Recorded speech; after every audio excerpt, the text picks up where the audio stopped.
como essa jovem estilista de biquínis morreu. Martha Nolan, ou Slatera, foi achada morta em um iate em um clube de luxo nos Hamptons.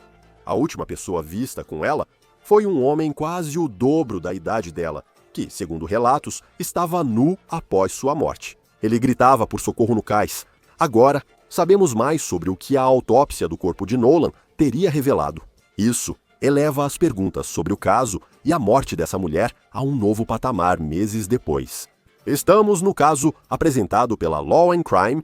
Eu sou Chris Stewart. Quando uma jovem saudável, determinada e amada por um homem é morta em Montauk, Nova York, isso atrai atenção e muita especulação.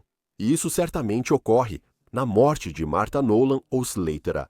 Ela tinha 33 anos e morreu em 4 de agosto.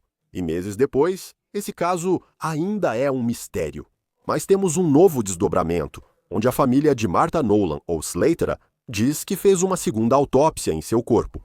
Isso revela informações importantes que podem ajudar a entender o que aconteceu com essa mulher. Eles também trouxeram novas questões sobre o homem que estaria com Martha na noite de sua morte. Segundo o Daily Mail, a família de Martha Nolan ou Slatera acredita que o homem de 60 anos pode ter interpretado a reunião de negócios de outra forma. Será que ele achava que era um encontro romântico? Vou contar os novos detalhes dessa parte da história em breve, mas antes, vamos ver as principais pistas do caso. O Slatera era conhecida como Martha Nolan, tinha 33 anos e uma grande história, porque ela tinha se mudado para Nova York, vinda de sua terra natal, a Irlanda, em 2015, e tinha se tornado uma estrela em ascensão na cena da moda nova-iorquina. Nas redes sociais, ela mostrava um estilo de vida luxuoso e agitado, resultado de seu esforço como empreendedora. Ela era a fundadora de uma marca de roupas chamada East by East, que produzia moda praia e estava se tornando muito popular em lugares sofisticados como os Hamptons. Oi, gente, aqui é a Martha da East by East. Eu sou a fundadora, a diretora criativa. Nolan teria iniciado a marca em 2022, segundo a revista New York, com o objetivo de torná-la global. Ela tinha grandes esperanças para o negócio, mas começou, como muitos pequenos negócios, com lojas temporárias. Ela fez muitas dessas nos Hamptons, tentando se enturmar entre os ricos em um local famoso por reunir celebridades no verão. A revista New York relata que, para impulsionar seu negócio, ela vendeu 13% da empresa para o rico Cristóvão Dernan. Viúvo de 60 anos, sua esposa se suicidou em 2018. Dernan vendeu sua seguradora, informa a revista. Ele virou presença constante nos Hamptons no verão após ganhar muito dinheiro vendendo sua empresa. Ele tinha vários iates mantidos no Montauk Yacht Club, onde Martha Nolan morreu. Dernan teria estado com Nolan na noite da morte dela. Dernan teria investido $250 mil na East by East. Então isso é uma boa quantia de dinheiro, especialmente para o que parece ser uma marca de maiôs pequena e em ascensão. Mas a empresa ainda precisava de mais dinheiro. Na noite da morte de Martha Nolan, ela e Dernan teriam saído para um passeio de iate para discutir negócios. Agora, a revista New York relata que Dernan e Nolan estavam lá fora tomando champanhe, assistiram ao pôr do sol e voltaram tarde ao clube de iate. Membros da família de Nolan disseram ao Daily Mail que, pelo menos para Dernan, parecia que aquilo era mais uma noite romântica do que apenas uma reunião de negócios. Dizem que o homem de 60 anos abasteceu o iate com champanhe Dom Perignon. Isso com certeza está muito acima do meu padrão de vida. Estamos falando de 200 a 300 por garrafa, provavelmente do Dom mais barato que existe. Nolan estaria em um relacionamento com um homem de sua idade. A ideia de uma dinâmica romântica entre ela e o investidor de 60 anos da empresa é certamente estranha. Na noite em que Martha Nolan morreu, ela também estava supostamente trocando mensagens com o namorado, dizendo que chegaria em casa tarde da noite. O advogado de Dernan destaca que ele não foi acusado por esse crime. Francamente, não sabemos se a morte de Martha Nolan é crime. O advogado, porém, de Christopher Dernan, disse que seu cliente era, na verdade, mais do que amigo de Martha Nolan. Essa parte da história é estranha. Segundo a New York Magazine, após sua morte, o advogado de Dernan afirmou: eles realmente namoraram. Ele me disse, depois que aconteceu, que a amava e que tinha conhecido a família dela. Ele afirma que Dernan visitou a família de Martha Nolan, na Irlanda. Agora, a família de Nolan diz que isso não é verdade. O advogado de Dernan recuou em alguns comentários dizendo, abre aspas, ele disse, nós não éramos namorados. O advogado evitou comentar sobre Dernan, Nolan e o relacionamento deles, inclusive se havia intimidade física, alegando que não seria justo com a memória dela após o falecimento. Mas esse aspecto certamente permanece em sua mente. Tentamos descobrir o que ocorreu no Montauk Yacht Club em agosto. O relacionamento entre Nolan e o homem com quem ela estava é parte essencial dessa história. A família de Nolan diz que ela não era nada além de uma parceira de negócios para o velho Dernan. Na noite em que Martha morre, ela e Dernan estão em uma reunião de negócios no iate dele, tomando champanhe e vendo o pôr do sol em Montauk. Supostamente, é o que acontece depois. O advogado de Dernan disse à revista New York que Nolan e seu cliente estavam no barco Ripple de Dernan. Ele afirma que conversaram sobre negócios e já estavam há um tempo na água. Segundo a revista, às 21h20, uma amiga de Nolan fez uma piada em um grupo após ficar um tempo sem responder mensagens. A mensagem é kkkk. Tenho certeza de que o celular dela descarregou, ou talvez ela esteja morta.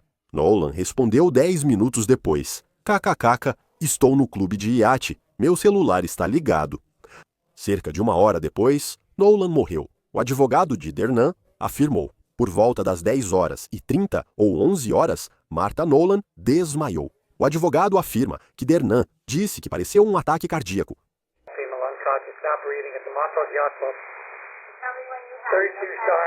A polícia afirma que a ligação ao 911 foi perto da meia-noite, deixando 1 hora sem explicação na linha do tempo apresentada pelo advogado de Dernan, segundo a revista New York. O advogado diz que Dernan tentou salvar Nolan com massagem cardíaca.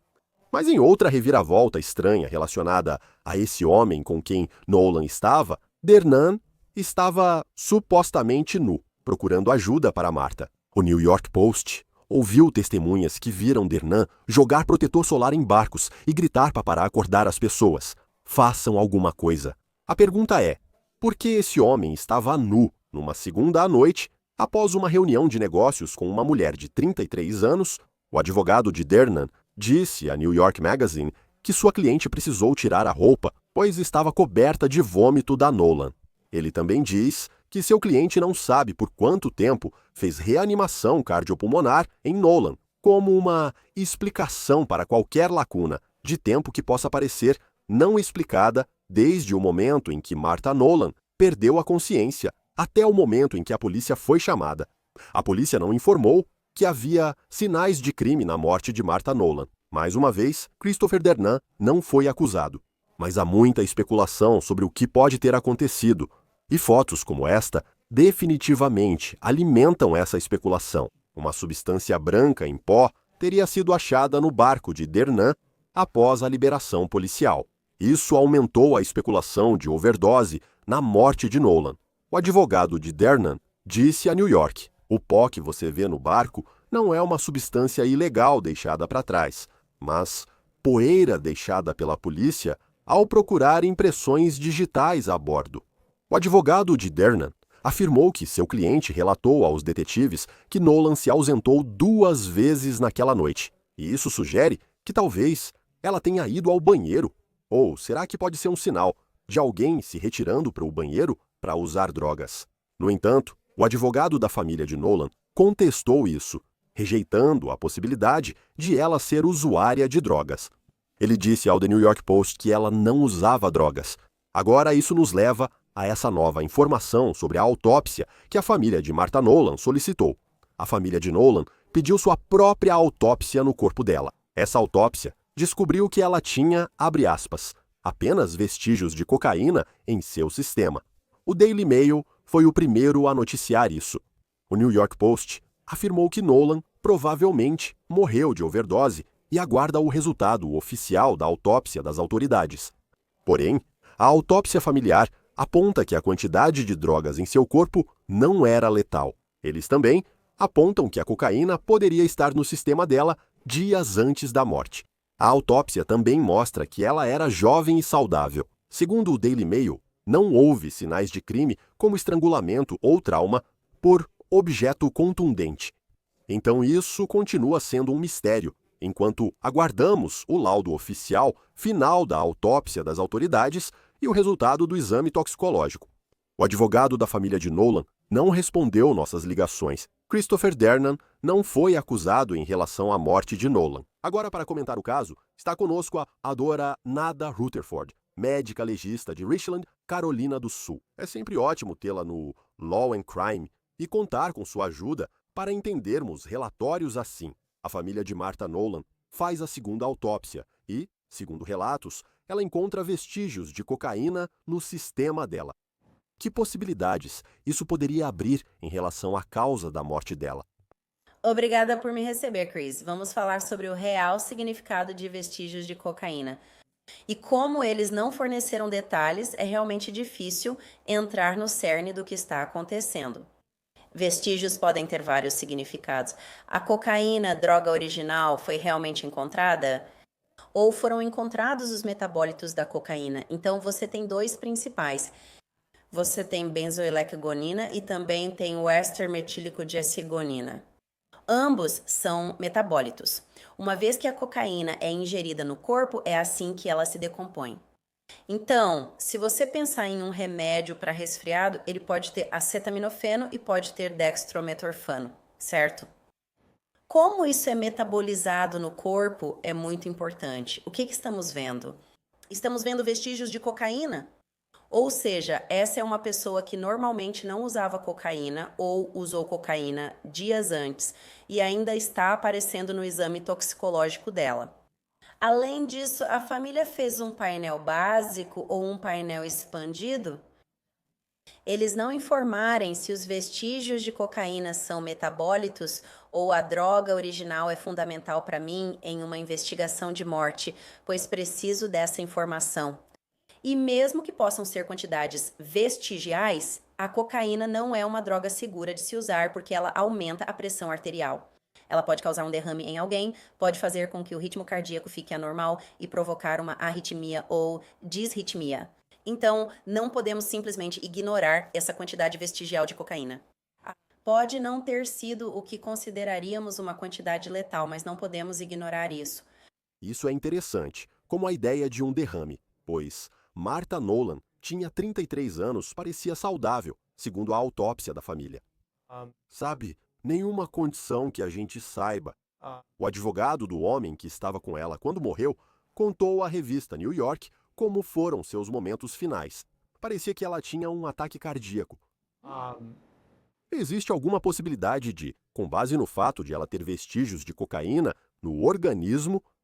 Eu também acho que a família dela disse que ela não era usuária ativa de drogas. Quem sabe se as famílias realmente sabem se as pessoas, você sabe, o que elas fazem, como são suas vidas por trás das portas fechadas. Mas qual seria a probabilidade de uma mulher de 33 anos, aparentemente saudável, ter um ataque cardíaco? Tipo, quão possível isso seria?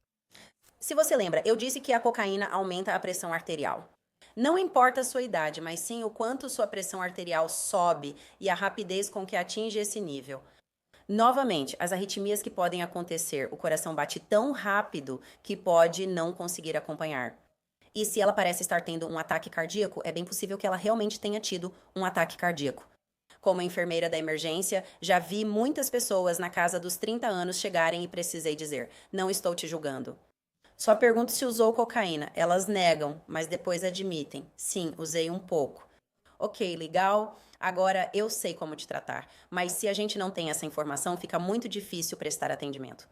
Nesse caso, temos uma testemunha ocular que, pelo que eu entendi, não está colaborando muito com a polícia.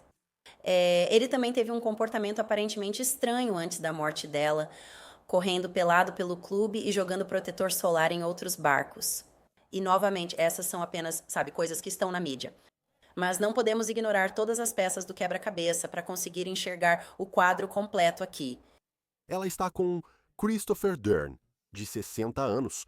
Parte da história é: qual era o relacionamento deles, segundo relatos, ele investiu no negócio dela. Surgiram relatos da família dizendo que talvez ele pensasse assim, mesmo com 60 anos e ela 33. Será que eles tinham algum envolvimento romântico? Isso não é crime, se for verdade, mas é suspeito. Acho que, olhando a história publicamente, você fica sem entender o que acontece do jeito que ele conta. Então por um lado, é como se ela tivesse tido um ataque cardíaco. Mas aí, por outro lado, o advogado dele disse para New York Magazine que o motivo dele ter ficado nu foi porque ela vomitou tanto. Então ficou tudo nas roupas dele. Do ponto de vista dos sintomas, alguém vomita quando está tendo um ataque cardíaco? Pode acontecer. A pessoa pode ficar muito enjoada e às vezes pode até vomitar por causa disso. Você tem que pensar que o corpo está realmente tentando se salvar, então às vezes ele tenta se purificar. Então, isso não é algo incomum de acontecer, mas também não é incomum acontecer em casos de overdose de drogas. E se ela supostamente não usava drogas, certo? Isso poderia ter sido colocado na comida dela? Uma pequena quantidade disso poderia ter sido colocada na bebida ou no canudo dela. Não é preciso muita cocaína em alguém que é intolerante à cocaína para causar um efeito. Se ela nunca tivesse usado essa droga antes, uma pequena quantidade já poderia causar isso. E novamente a família dela afirma que ela era uma garota normal e saudável. Não temos os relatórios completos das duas autópsias, então não podemos descartar nada. Só porque alguém tem 33 anos, isso parece muito jovem. Elas ainda podem ser magras e ainda assim ter problemas cardíacos, sabe? Elas ainda podem parecer magras e em forma. Conheci pessoas dessa idade que morreram de ataque cardíaco. Certas coisas podem acontecer. Não está fora do reino das possibilidades. Mas eu acho que o que a gente realmente quer saber aqui é o que ela estava fazendo quando supostamente teve esse ataque cardíaco. E quem mais estava naquele barco? Eles eram os únicos dois lá. Normalmente, se você está em um iate, pelo menos a equipe está presente. O que eles viram? Ele fez algo com ela? Não podemos ignorar essa grande diferença de idade. Será que ele achava possível algo romântico entre eles? Se eu fosse responsável pela segunda autópsia, eu procuraria por pequenas marcas de perfuração. Será que ele injetou algo nela ou a imobilizou de algum jeito? O que mais ocorreu naquele barco?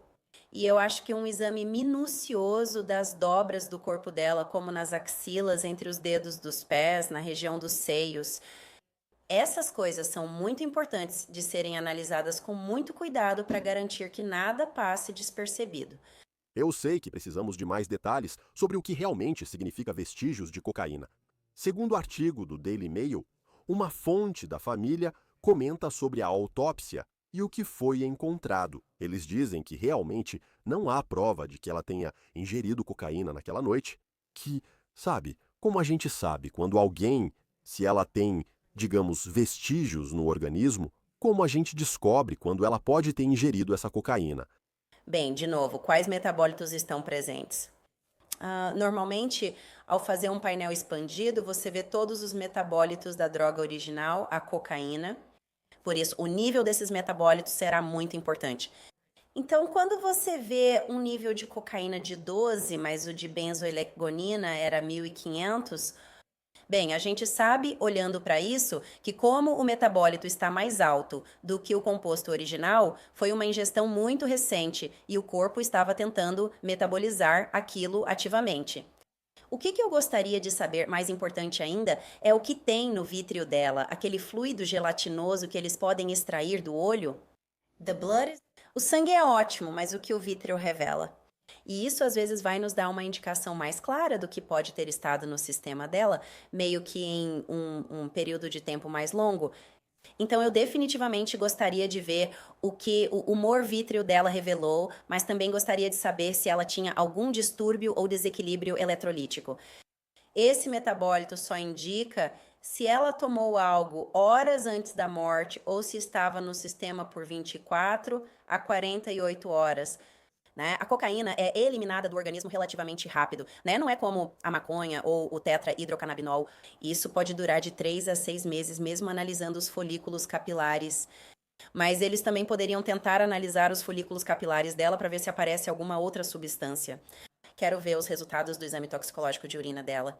É porque parece que, quer dizer, a parte que eu fico pensando é ele estar nu, supostamente, e pelo motivo de que ela tinha vomitado muito, só parece que tem algo faltando aí. Não sei o que faria nessa situação. Se você está com alguém e essa pessoa morre, tenta entender o ocorrido. Talvez eles fossem namorados, não sei. Quando se trata da segunda autópsia, como isso normalmente funciona? Onde a gente ainda está? A polícia de Suffolk só informou que investiga o caso. O The New York Post aponta possível overdose. Mas ainda não sabemos quais são os resultados da toxicologia e o que a autópsia oficial encontrou depois que a primeira foi inconclusiva. Mas a família diz que fez essa segunda autópsia. O que geralmente está envolvido quando uma família faz seu próprio exame no corpo. Né? Então você tem que pensar que tudo já foi removido quando fazem a primeira autópsia. E aí a tarefa da segunda autópsia é juntar todas essas coisas de novo. Então eles precisam examinar o cérebro, mas eles têm que fazer isso. Eles estão retirando de um grande saco, onde todos os órgãos de risco biológico são colocados. Eles precisam remover todos esses órgãos, identificá-los e coletar amostras de cada um. Normalmente, em uma autópsia, são coletadas amostras do cérebro, fígado e rins. E também vão coletar amostras, especialmente em um caso como esse, onde há suspeita de overdose. Eles vão examinar as glândulas suprarrenais. Podem retirar partes do fígado, do baço e do pâncreas. Eles podem ir em frente e retirar pequenas porções de todos esses órgãos para realizar mais testes post-mortem neles, só para ver se há algo que não esteja de acordo com a história que está sendo contada. Vou te dizer, esse caso parece um romance de suspense, só temos mais perguntas que respostas. Estou tão ansiosa para ver o que os resultados finais da autópsia vão revelar.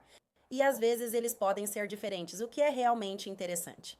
Sim, por que isso acontece? Porque há alguns casos que vimos em que você tem, sabe, um escritório do legista em uma parte do país. Eles aparecem, podem determinar que a morte de alguém seja. Já vimos casos em que eles determinam que alguém tirou a própria vida. Quero dizer, poxa, é só olhar para o caso Greenberg, da Filadélfia. Quero dizer, isso é algo sobre o qual as pessoas comentam quando você tem um escritório dizendo que foi assim que essa pessoa morreu. Mas aí você tem uma família que faz sua própria autópsia particular ou sua própria investigação e eles dizem que os resultados, na verdade, são diferentes. Isso vira esse tipo de debate, indo e voltando, sobre o que aconteceu. Como é possível que uma segunda autópsia encontre algo muito diferente do que a autópsia oficial, feita pelo escritório do legista, encontrou? Então, o motivo disso é que a causa da morte é a opinião médica da pessoa que está fazendo o exame sobre o motivo pelo qual ela acredita que alguém morreu. Essas coisas podem variar. Às vezes ocorre um caso como o que você citou no caso Greenberg. Temos uma diferença tão grande de opinião, mas que informações eles têm que sustentam a causa da morte deles? E isso é o que vai ser realmente importante aqui. Que informações o médico legista tem da investigação, dos relatórios que foram escritos, das testemunhas que estavam lá, da toxicologia, dos últimos momentos conhecidos em que ela estava viva? Ela mandou mensagem para alguém antes de morrer? Ela entrou nas redes sociais antes de morrer? Qual era o estado dela? Como ela estava agindo? Ela parecia cognitivamente abatida? Tipo, o que podemos juntar para que isso faça sentido? E às vezes as coisas não fazem sentido. Então, se você tem um caso em que alguém teve uma possível overdose de drogas, mas não há nenhum registro de uso de drogas em toda a vida dessa pessoa.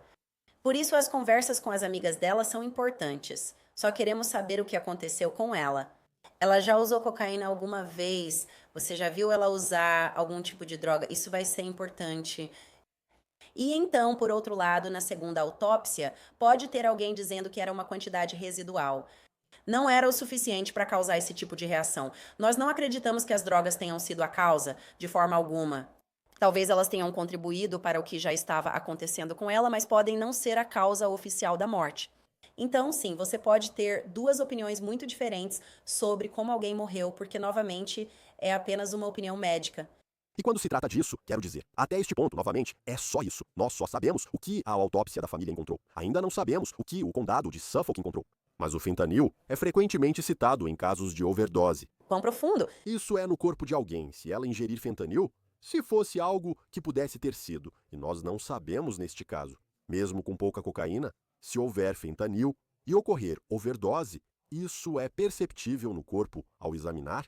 Quando há qualquer quantidade de fentanil, ele deprime o sistema respiratório. Você também deve considerar a tolerância do corpo à droga, pois vários fatores podem influenciar isso.